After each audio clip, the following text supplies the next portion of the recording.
Sus Biblias a 1 Corintios, capítulo 1.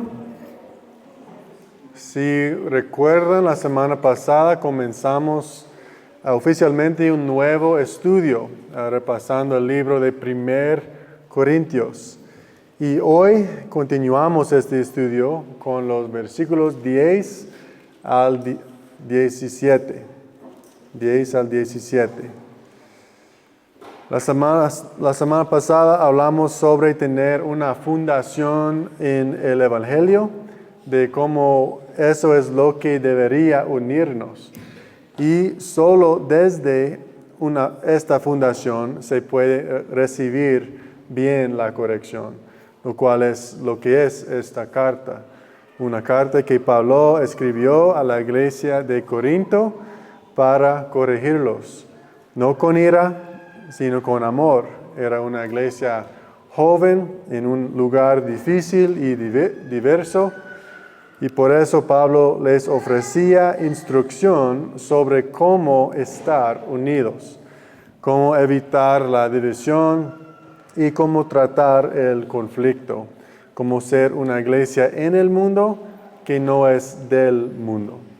Y esa es mi esperanza para nuestra iglesia también, que como una iglesia joven que somos, sepamos lo que significa mantener la unidad, evitar la división por el bien de nuestra misión como iglesia, proclamar el Evangelio al mundo, el mundo en el que estamos, pero del que no somos. ¿Todo eso suena bien? Ok, bueno. Todos están en 1 Corintios, capítulo 1, versículos 10 al 7. Leemos juntos y luego voy a orar por la enseñanza de la palabra de Dios. Empezando en versículo 10. Les ruego, hermanos, por el nombre de nuestro Señor Jesucristo, que todos se pongan de acuerdo y que no haya divisiones entre ustedes, sino que estén enteramente unidos en un mismo sentir y en un mismo parecer. Porque he sido informado acerca de ustedes, hermanos míos, por los de Cloé, que hay discusiones entre ustedes. Me refiero a que cada uno de ustedes dice: yo soy de Pablo, otro yo de Apolos, otro yo de Cefas y otro yo de Cristo. ¿Está dividido Cristo? ¿Acaso fue Pablo crucificado por ustedes? ¿O fueron bautizados en el nombre de Pablo? Doy gracias a Dios que no bauticé a ninguno de ustedes excepto a Crispo y a Gayo, para que nadie diga que fueron bautizados en mi nombre. También bauticé a los de la casa de Estéfanas. Por lo demás, no sé si bauticé a algún otro. Pues Cristo no me envió a bautizar, sino a predicar el Evangelio, no con palabras elocuentes, para que no se haga vana la cruz de Cristo. Oremos, iglesia. Dios, te amamos y te damos gracias por este tiempo y por esta comunidad con la que nos has bendecido. ¿Qué imagen de la eternidad se representa aquí? Pecadores de diferentes naciones que han sido redimidos por el poder del mismo Evangelio, que desean adorarte ahora y hasta el fin de los tiempos. Sabemos que todavía luchamos contra el pecado y somos propensos a la división. Ayúdanos, Señor, únenos a través del poder de tu palabra, que se escuche claramente esta mañana, para que podamos ser santificados por ella. Te amamos, Señor, y te pedimos todo esto en el nombre de Jesús. Amén. Bueno, iglesia, la semana pasada Pablo dio su introducción al libro de 1 Corintios, su carta de corrección a la iglesia de Corinto, y comenzó con el Evangelio. Lo hizo para asegurarles de la autenticidad tanto de su salvación como de su iglesia. Los llamó santos y dio gracias a Dios por la gracia que les había sido dada, la gracia que estaban viviendo y también la gracia que los sostendría hasta el final. La otra razón por lo cual que Pablo comenzó con el Evangelio fue para dar una fundación para la corrección que iban a recibir. Pero ahora, habiendo hecho eso, les hace su ruego inicial. Leamos de nuevo el versículo 10. Dice, les ruego, hermanos, por el nombre de nuestro Señor Jesucristo, que todos se pongan de acuerdo y que no haya divisiones entre ustedes, sino que estén enteramente unidos en un mismo sentir y en un mismo parecer. Pablo le ruega a la iglesia de Corinto. Es tal vez la palabra más fuerte que alguien puede usar para hacer una pregunta. Por ejemplo, si una de mis hijas me pregunta, papá, ¿puedes venir a ayudarme? Ahora, yo podría responder de inmediato, pero también es posible que le diga, espera un momento y yo voy. O si estoy muy ocupado, incluso podría decirle, lo siento mía, no puedo ahora. Ahora, si en lugar de eso me dijo, papá, ven aquí, te lo ruego, ¿cómo crees que cambiaría mi respuesta? ¿Voy a ir más rápido? ¿Voy a responder con más urgencia? Sí, por supuesto que sí, porque es así de importante, ¿verdad? Pues con esa misma urgencia es con la que Pablo ruega a los corintios. Pero ¿por qué crees que Pablo está tan desesperado para que le escuchen? Tal vez sea porque sabe lo que está en juego. La división o desunión en la iglesia es un gran obstáculo o desafío para la difusión del Evangelio. Déjenme repetirlo. La división o desunión en la iglesia es un gran obstáculo o desafío para la difusión del Evangelio. Y la razón es porque ataca el corazón del propósito de la iglesia local, que es uno, animarnos y edificarnos unos a otros, pero si no estamos unidos, obviamente no lo estamos haciendo. En realidad está ocurriendo lo contrario. Nos estamos desanimando unos a otros.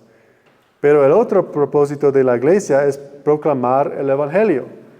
Y lo hacemos uno proclamando literalmente la verdad con nuestras palabras, con nuestra boca. Pero si no estamos unidos en lo que es verdad, ¿cómo podemos proclamar la verdad? Si una persona proclama una cosa y otra cosa proclama o enseña algo diferente, ¿cómo podemos esperar que la gente van a responder? No lo harán. Por lo tanto, la desunión o la división obstruyen el esfuerzo de difundir el Evangelio. Pero también hay otra forma de proclamar el Evangelio. Además de usar nuestras bocas, es mediante nuestra unidad. Juan 13,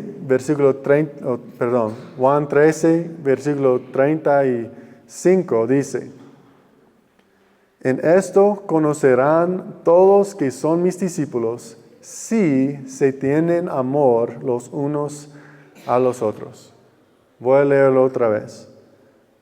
En esto conocerán todos que son mis discípulos, si se tienen amor los unos a los otros. Es increíble, ¿no? El mundo debería vernos y ser capaz de darse cuenta de que hay algo diferente, que hay algo que nos mantiene unidos, que es más fuerte que cualquier cosa que hayan conocido jamás. No es que vean la iglesia y comprendan inmediatamente qué es el Evangelio, y ellos pueden explicarlo con sus propias palabras, pero es que ven la iglesia y se dan cuenta de que hay algo diferente. Por ejemplo, Yo recuerdo que cuando estaba en la escuela hicimos un proyecto. Lo llamamos el proyecto Caída del Juego. La idea era que cada equipo tenía que construir algo en lo que pudieran poner un juego. Lo que fuera que hicieran se dejaría caer desde un punto cada vez más alto. Y yo recuerdo que lo que hizo mi equipo se parecía mucho a lo que hizo otro equipo. Era una caja con un pequeño paracaídas en la parte superior, pero lo que pasó fue que cuando dejamos caer a nuestra caja con el juego, se rompió. Cuando el otro grupo dejó caer la suya, no se rompió. Y aunque no sabíamos exactamente cómo nuestros proyectos eran diferentes, era obvio que lo eran. Aprendíamos más tarde que ellos reforzaban el interior de su caja mejor que el nuestro. Entonces el punto es que la gente debería poder ver la iglesia, lo unidos que estamos y saber que hay algo diferente, que hay algo que los mantiene unidos, que es fuerte, que no se ve afectado por las circunstancias del mundo. Algo que nosotros sabemos que es el Evangelio. Sin embargo, cuando no estamos unidos, cuando hay división, esto no pasará. Y así, una vez más, Pablo les ruega porque el Evangelio es lo que está en juego. Y así Pablo les ruega en el nombre de nuestro Señor Jesucristo que todos estén de acuerdo y que no haya divisiones entre ellos, sino que estén unidos en una misma mente y en un mismo juicio. Ahora, quiero dar claridad por un momento la petición de Pablo, porque bíblicamente hay niveles de unidad. Lo que Pablo no está diciendo es que todos los creyentes en una iglesia tienen que creer en exactamente las mismas cosas. Cada detalle de la vida tiene que creer la misma. No es lo que está diciendo. Así que hablemos del tipo de unidad al que se refiere Pablo. A mí me gusta pensar en la unidad en 3 niveles. El nivel primario, el primer secundario y el primer terciario. La unidad primaria se puede decir que son las doctrinas principales o las doctrinas primarias. Estas serían, por ejemplo, las doctrinas que directamente relacionadas con la salvación. ¿Quién es Jesús? ¿Qué es la gracia? ¿Cuál es la consecuencia del pecado? ¿Qué autoridad tiene la palabra de Dios?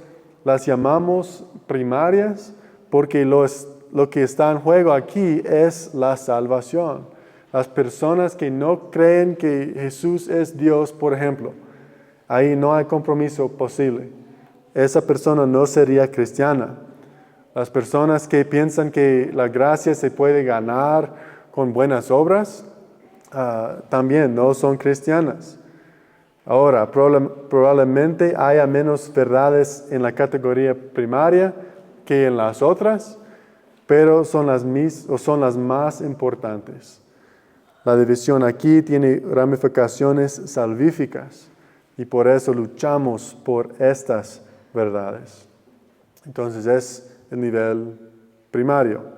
El segundo nivel o el nivel secundario de unidad hablaría de verdades que son de importancia secundaria. Por ejemplo, ¿pueden las mujeres servir como diáconas en la iglesia? Lo que creas al respecto no afecta directamente a la salvación.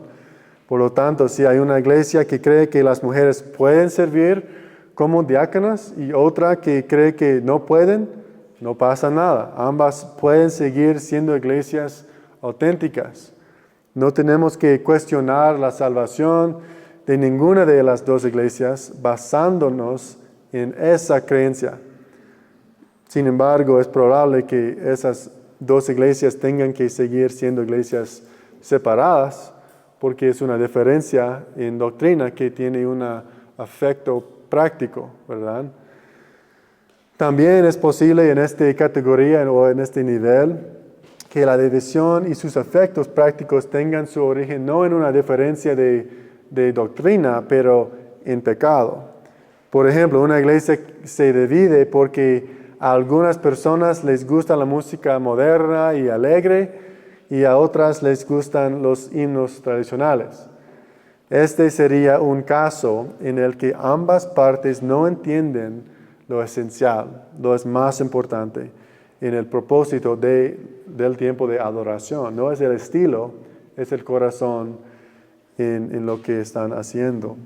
Su salvación, en ese caso, su salvación no está en duda, pero es necesario abordar los motivos que hay detrás de la adoración de ambas partes. Es de esperar que en este caso la iglesia no se divida. ¿Tiene sentido esa diferencia entre el primario y secundario? Ok. Y luego, el nivel final de unidad sería la unidad terciaria. Se trataría de cosas como, por ejemplo, la teología de los últimos tiempos. Doctrinas que no están tan claras en las Escrituras y que no tienen un impacto tan práctico en el trabajo diario de la iglesia. Eso significa que no pasa nada si los miembros individuales no están de acuerdo. Pueden y deben seguir reuniéndose para crecer y desafiarse mutuamente en la verdad. Entonces, esos son los 3 niveles de unidad. Entonces, la pregunta es, ¿qué unidad está pidiendo Pablo? Bueno, sabemos que no es la unidad primaria, porque en su introducción, que hablamos la semana pasada, él ya reconoció la gracia que la iglesia había recibido. Esto no significa que probablemente no hubiera algunos falsos creyentes en la iglesia, sino que en general estaban unificados de esta manera, en este nivel de unidad. Creían en el mismo Jesús, el mismo evangelio, la misma gracia y así. También sabemos que Pablo no se refería a la unidad terciaria, porque por definición está bien tener diferencias aquí, porque no son tan importantes en lo práctico para la salud y la función de la iglesia. Lo cual nos lleva a que Pablo debe estar refiriéndose a la unidad secundaria. Diferencias que están creando divisiones prácticas dentro de la iglesia, y vamos a ver esto más y más mientras avanzamos en esta carta. Es el propósito de toda la carta. Ahora, antes de continuar con nuestro texto, quiero asegurarme de que algo quede claro. Cuando hablamos de la verdad, solo hay una verdad. Por ejemplo, aceptar que los presbiterianos y los bautistas son cristianos no significa que ambos tengan razón en sus creencias sobre el bautismo. Por eso la solución de Pablo no es simplemente separarse. Él no dice, bueno, son solo diferencias secundarias, así que formen nuevas denominaciones mientras tengan las doctrinas principales correctas también. No, Él les ruega incluso entonces que se unan. Pablo dice a los efesios que hagan todo lo posible para mantener la paz, para guardar la paz en la iglesia, por la búsqueda santificadora de la verdad y por el deseo de proclamar el evangelio entre todas las naciones. Esta es la petición inicial de Pablo, su objetivo para la iglesia de Corinto. Ahora, si continuamos con los versículos 11 y 12, podemos ver cómo se dividió exactamente la iglesia de Corinto. Leemos de nuevo, empezando con versículo 11.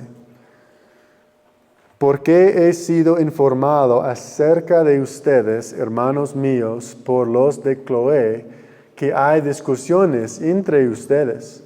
Me refiero a que cada uno de ustedes dice, yo soy de Pablo, otro, yo de Apolos, otro, yo de Cefas, y otro, yo de Cristo. Así que Pablo les ruega sobre la unidad. Aquí comparte el problema en la iglesia o la desunión que existía entre los corintios. Dice que algunos afirmaban seguir a Pablo, que era el fundador de la iglesia. Otros afirmaban seguir a Apolos. Si recuerdan, la semana pasada dijimos que él fue quien se hizo a cargo de la iglesia cuando Pablo se marchó. Y luego otros seguían a Cefas. El nombre Cefas significa roca y fue el nombre que Jesús le dio a Pedro. No sabemos si Pedro visitó alguna vez Corinto, pero fue el discípulo que llevó por primera vez el evangelio a los gentiles. Ahora, aquí está el problema con esa iglesia. Pablo y Pedro eran ambos apóstoles, ¿verdad? Entonces, ¿enseñaban cosas diferentes? ¿Sí o no? No, enseñaban las mismas cosas. Y Apolos era amigo de Pablo, quien fue discipulado indirecto de Pablo. ¿Habrían enseñado cosas diferentes? No. Así que la gente no se estaba dividiendo ni peleando por la enseñanza, se peleaban por el maestro, lo cual es mucho peor. Se alineaban con cada maestro respectivo por alguna razón que no era por sus enseñanzas, por sus palabras. Es probable que al menos de una de estas razones fuera el estilo de comunicación. Porque en el versículo 17 Pablo hace referencia a su propia predicación, poco elocuente. Tal vez otra razón fuera la lealtad. Seguramente algunos de los corintios se habían salvado bajo el ministerio de cada uno de estos hombres. Podría ser que el hecho de afirmar que seguían a uno de esos hombres les diera una idea particular de cuándo se habían salvado. Tal vez consideraban que era una señal de madurez haber sido salvados durante más tiempo y por eso algunos seguían a Pedro, el creyente más antiguo de los hombres. O tal vez había lealtad a Pablo porque él fundó la iglesia, o lealtad a Apolos porque era el pastor del momento de la iglesia. Y algunos nuevos creyentes tal vez ni siquiera habían conocido a Pablo o a Pedro.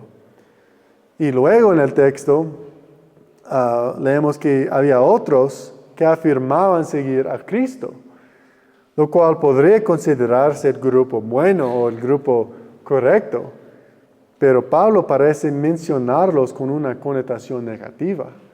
¿Por qué?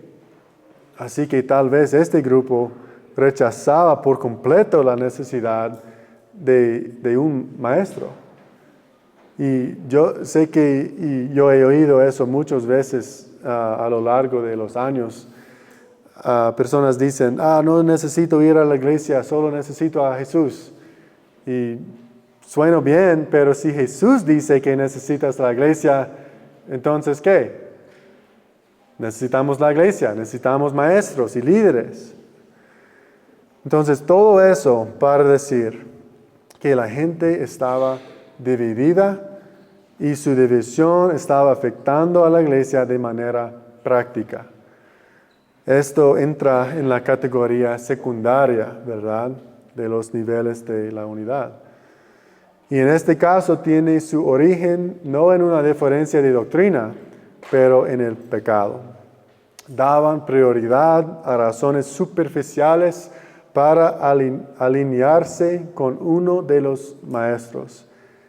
Y antes de nosotros juzgarlos por hacerlo, debemos tener en cuenta que estamos muy tentados de hacer lo mismo. Y a veces lo hacemos. Damos más importancia al humor o la carisma del predicador que al mensaje. O elegimos una iglesia porque nos gusta cómo suena la música, aunque las letras no sean bíblicas. O nos centramos más en el aspecto del edificio o en las decoraciones en lugar de en las personas que hay dentro de la iglesia. Y estas cosas son lo contrario de aquello en lo que las iglesias deberían estar unidos. En primer lugar, deberían estar unidas en Cristo. Y luego deberían practicar estas cosas juntas. Y si hay diferencias doctrinales, prácticas, entonces sí, probablemente sea mejor congregarse por separado, mientras se sigue trabajando para llevar el Evangelio hasta los confines de la tierra. Y si el pecado es lo que causa la división, debe abordarse y tomarse en serio. Hay que luchar por la eternidad. Entonces eso es lo que vemos con estos versículos. Y si continuamos con versículos 13 al 17, vamos a ver cómo podemos hacer esto. Versículos 13 al 17 dicen: ¿Está dividido Cristo? ¿Acaso fue Pablo crucificado por ustedes? ¿O fueron bautizados en el nombre de Pablo? Doy gracias a Dios que no bauticé a ninguno de ustedes, excepto a Crispo y a Gayo, para que nadie diga que fueron bautizados en mi nombre. También bauticé a los de la casa de Estéfanas. Por lo demás, y no sé si bauticé a algún otro, pues Cristo no me envió a bautizar, sino a predicar el Evangelio, no con palabras elocuentes, para que no se haga vana la cruz de Cristo. En estos versículos, iglesia, Pablo da la solución a la división en la iglesia de Corinto. Y lo primero que debemos notar es por dónde empieza Pablo. No comienza con reglas, planes o consejos sobre cómo llevarse mejor. Comienza con Cristo. Esto nos dice algo muy importante, que la división en la iglesia no es solo un problema de personas o un problema de acciones, es un problema del corazón. Y la solución debe comenzar con la verdad sobre Jesús, no con nuestras acciones, no con quién somos como personas. Pablo comienza haciendo 3 preguntas en el versículo 13. ¿Está dividido Cristo? ¿Fue Pablo crucificado por ustedes? ¿O fueron bautizados en el nombre de Pablo? Estas no son preguntas que Pablo espera que ellos respondan en voz alta, porque las respuestas son obvias. No, Cristo no está dividido. No, Pablo no fue crucificado por ellos. Y no fueron bautizados en el nombre de Pablo. Pero a través de esas preguntas, Pablo muestra cuán grave es realmente su división y su pecado. Al elegir lados y formar grupos, estaban actuando como si el mismo Cristo pudiera estar divididos. Pero Cristo no puede ser dividido. Solo hay un Cristo, solo hay un Señor, solo hay un Salvador y una iglesia. Más adelante en esta carta, Pablo explicará que la iglesia es solo un cuerpo, con muchas partes sí, pero un cuerpo, y que Cristo es la cabeza de ese cuerpo. Entonces, dividir la iglesia es dar una imagen falsa de Cristo al mundo. La iglesia no pertenece a sus líderes, la iglesia pertenece a Cristo.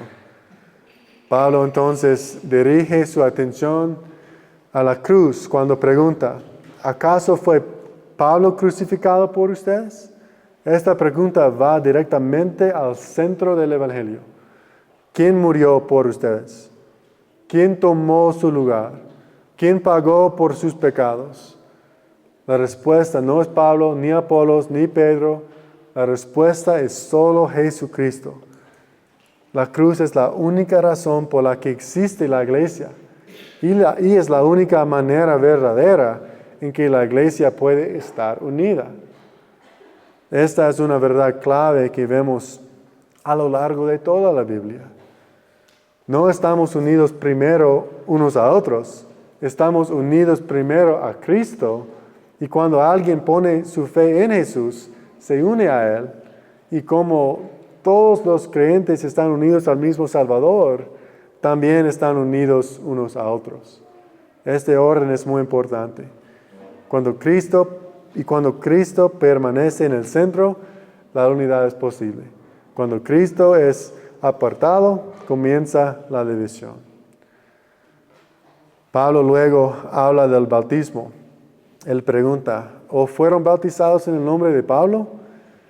Iglesia, el bautismo es algo bueno, importante. Hay algunos de ustedes con quienes creo que debemos hablar sobre el bautismo. Jesús lo dio a la iglesia como una señal de fe y obediencia. Demuestra que una persona pertenece a Cristo y a su pueblo. Pero Pablo es muy claro aquí. El bautismo no salva a nadie. Y la persona que administra el bautismo no es importante.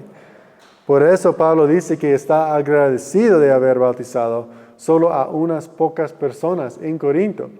No está diciendo que el bautismo no importe. Está diciendo que nunca debe usarse como motivo para jactarse o dividir. Los corintios estaban empezando a tratar el bautismo como una insignia de honor, como si ser bautizados por cierta persona los hiciera más importantes. Y Pablo no quería formar parte de eso. Luego en el versículo 17, Pablo explica su misión principal. Dice, pues Cristo no me envió a bautizar, sino a predicar el Evangelio. El Evangelio es el mensaje acerca de Jesús y su vida y su muerte en la cruz y su resurrección. Ese mensaje es lo que salva a las personas y edifica la iglesia. El bautismo apunta al Evangelio, pero nunca debe reemplazarlo. Pero también dice en versículo 17 que no predicaba con palabras elocuentes. En otras palabras, no intentaba impresionar a la gente con su habilidad de predicar. ¿Por qué? Porque cuando la gente se centra en el predicador, deja de centrarse en Cristo. Pablo quería que la atención se mantuviera en la cruz.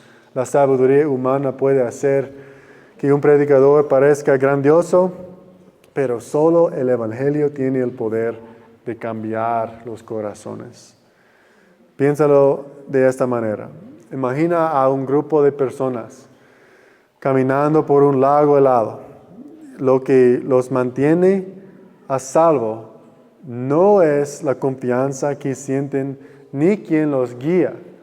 Lo que los mantiene a salvo es la resistencia del hielo bajo sus pies.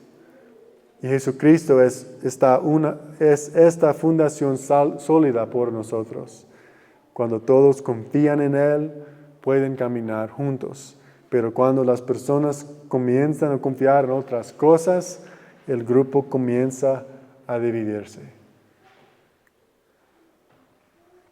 La solución de Pablo a la división es simple, pero seria. La iglesia debe mantenerse enfocada en Cristo. La cruz debe permanecer en el centro. No hay lugar para el orgullo, la competencia o la jactancia en la iglesia. Todo debe apuntar a Jesús y a lo que Él ha hecho. Cuando Cristo es exaltado, la unidad sigue. Y esa es la solución que Pablo le da a la iglesia dividida de Corinto. Bueno, ahora llegamos al final de este pasaje. Recordamos rápidamente lo que Pablo nos ha mostrado. En el versículo 10 vimos el objetivo, la unidad de la iglesia. Pablo les rogó que se mantuvieran unidos porque la división daña a la iglesia y debilita el testimonio del Evangelio. Luego, en los versículos 11 y 12, vimos el problema. Y la iglesia estaba dividida. Y no por el Evangelio en sí, sino por las personas, razones de pecado. Estaban tomando partido, formando grupos y permitiendo que el orgullo y las preferencias los separaran. Y finalmente en los versículos 13 al 17 vimos la solución. Cristo en el centro. Pablo les recordó de la cruz y el Evangelio y les recordó que la iglesia pertenece a Jesús, no a sus líderes. Ahora, ¿qué significa esto, todo esto, para nosotros hoy? Porque si las palabras de Pablo fueron importantes para los corintios, también lo son para nosotros. Así que hablemos de cómo esta verdad debe moldear nuestras vidas como iglesia. Así que aquí son algunas formas prácticas para vivir lo que hemos hablado. Primero, número 1, piensen en lo que más aman en la iglesia. Piensen en lo que más aman en la iglesia. Pregúntense honestamente, ¿qué me mantiene aquí? ¿Es el Evangelio de Jesucristo? ¿O es un cierto estilo, personalidad o sentimiento? Los estilos cambiarán, los líderes cambiarán, los programas de la iglesia van a cambiar también, pero el Evangelio nunca cambia. La advertencia de Pablo es que incluso las cosas buenas pueden causar división si ocupan el lugar que solo Cristo debería ocupar.